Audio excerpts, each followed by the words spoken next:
Hello बच्चों, आइए इस प्रश्न को देखते हैं। एक डैंडिलियन बिना अर्धसूत्री विभाजन या निषेचन के बीज उत्पन्न करता है।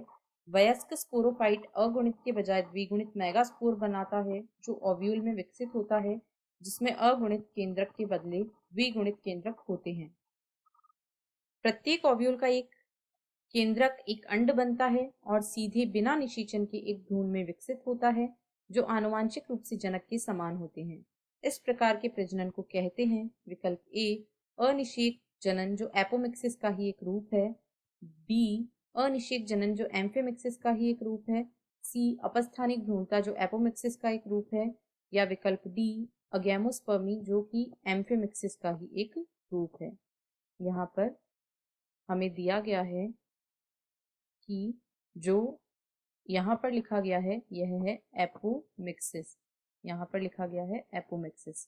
तो इस प्रश्न की जो मुख्य अवधारणा है, मुख्य अवधारणा वह है एपोमिक्सिस। एपोमिक्सिस। यहाँ एपोमिक्सिस के बारे में हम देखते हैं और यह क्या प्रदर्शित करता है। एपोमिक्सिस जो होता है उसमें बिना युग्मकीय संलयन के एपोमिक्सिस में जो युग्मनज का निर्माण होता है, युग्मनज निर्माण अर्थात जो युग्मकीय संलयन के द्वारा युग्मनज का निर्माण होता है, युग्मकीय संलयन के द्वारा जो युग्मनज का निर्माण होता है वह शामिल नहीं होता है। इसमें युग्मनज का निर्माण शामिल नहीं होता है। यह एक विशिष्ट प्रकार का प्रजनन होता है जिसमें युग्मकीय संलयन के द्वारा युग्मनज का निर्माण शामिल नहीं होता है। इसीलिए यह एक प्रकार का अलैंगिक जनन होता है। इसीलिए यह एक प्रकार का अलैंगिक जनन होता है। अब यदि हम पार्थेनोजेनेसिस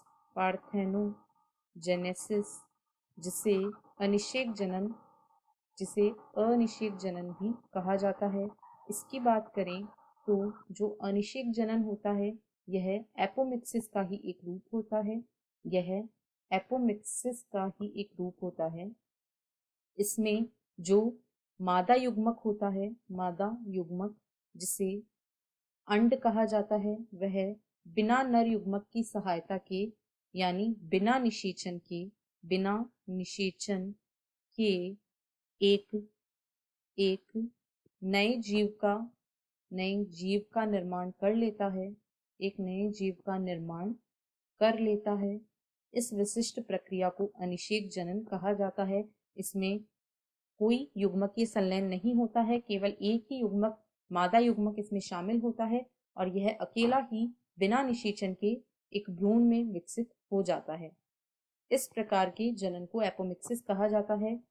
इस प्रकार के जनन को अनिषेक जनन या पार्थेनोजेनेसिस कहा जाता है और यह एपोमिक्सिस का ही एक भाग है। अब यदि विकल्पों को देखें तो विकल्प ए इस प्रश्न का सही उत्तर है। अनिषेक जनन जो एपोमिक्सिस का ही एक रूप है। यहाँ प्रश्न में जो प्रणाली जनन की दी गई है वह एपोमिक्सिस या और शुद्धता से कहें तो अनिषेक जनन को प्रदर्शित कर रही है, जो एपोमिक्सिस का रूप है। आशा है आपको प्रश्न समझ आया होगा। धन्यवाद।